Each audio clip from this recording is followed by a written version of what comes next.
Efe, aka the one and only, aka the silent roller, defeats Joseph Goodall in the 4th round via technical knockout. Ajagba detonates with that atomic right hand he has.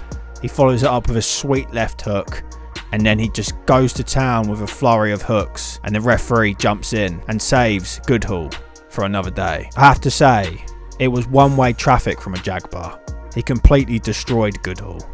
He just looked overwhelmed, unconfident, hesitant almost. I think it's just because he just kept on getting hurt during the course of the contest. It was a very dominant display of boxing. Ajagba seems like he's gone back to school. He's gone back to basics. He's studying that sweet science of boxing again, following the defeat to Frank Sanchez. The improvements were there to see in his most recent outing against Zan Kuzaboski. He's actually now using his jab rather than using it as a sort of a probing mechanism for distance control to detonate his right hand. That fight was disappointing to say the least. Let's be honest, it ended in a disqualification, but you could see glimpses of things that Ajagba worked on, and you can see that he's carried it onto this fight. I think before he got overzealous with his right hand, a bit like Deontay Wilder. He got caught up in his own hype. He thought he could just knock everybody out with that right hand. What he used to do is he used to headhunt way too much.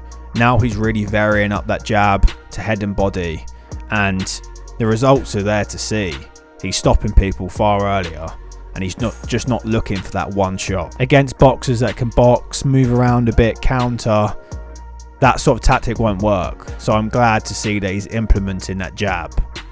It's a vital bit of kit that you need in the art of boxing. It sets everything up. As the saying goes, the right hand can take you around the block, but the jab can take you around the world. Straight off the bat, Ajagba just found his distance very quickly. He was shooting that piston-like jab out to both head and body. Whenever Goodall would get close, Ajagba would just take a little step back and he'd shoot that jab down the pipe or that jab right, and it really made Goodall super hesitant. Goodall really struggled to get on in the inside. He was trying to box with Ajagba at first, but he was just way too slow and sluggish to really compete with him, and he was also not able to get his head offline, and then he just kept on paying for it. There wasn't really much lateral movement from him. He just kept on going in straight lines, and what would end up happening is he would just go in straight lines. Ajagba would just take little steps back, and he'd be shooting those left rights all night. That was pretty much the contest summarised, really. The only bit of success that we saw from Goodall was the 2nd round. Goodall came out, he started pressing, engaging, getting in on the inside.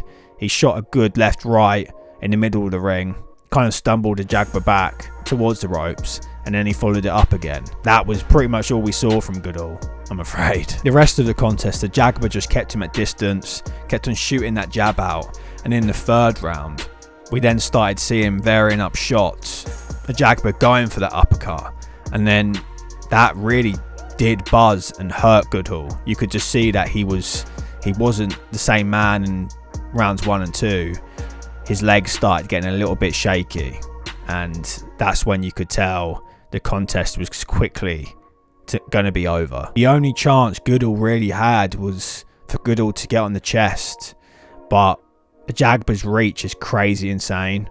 I think he's got like an 85-inch reach, and whenever Goodall would try to, he just got countered on the way in, and he just had no way of actually even getting in on the inside.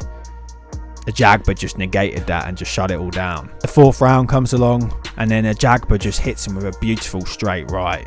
It noticeably stumbles him. He follows it up with a sweet left hook, and his legs then just turn to jelly.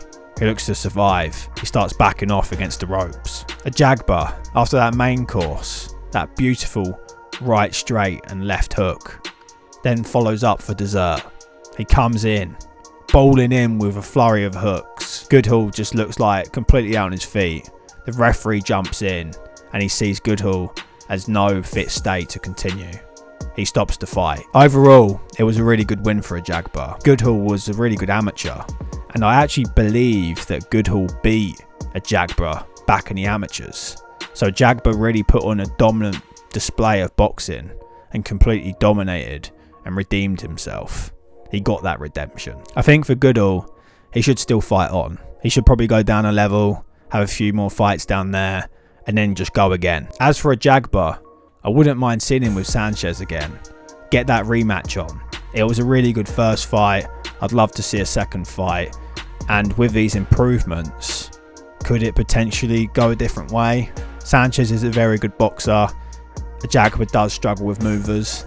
So yeah, it would be an interesting one. I think if that is a route that he goes down, I think maybe he needs to find somebody that does box, does move, does counter before he jumps in, just to give him a good chance of winning that fight. If Sanchez is an option, get him in there with the Parkers, the Bacolis, the Wallins of the world.